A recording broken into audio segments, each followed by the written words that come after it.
My hope is that it encourages people to think bigger, because a lot of kids pass by and they're probably drawing on these little sheets of paper, and then to see somebody putting a huge mural in, it might give them the idea that they can do that too in the future.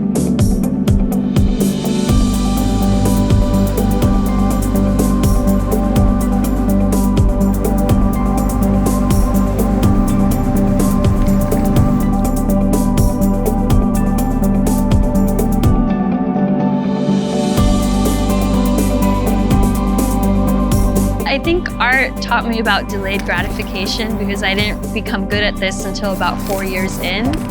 So that shows me I can pick up any skill, and although I might be bad in the beginning, if I stick with it for many years, it will all pay off.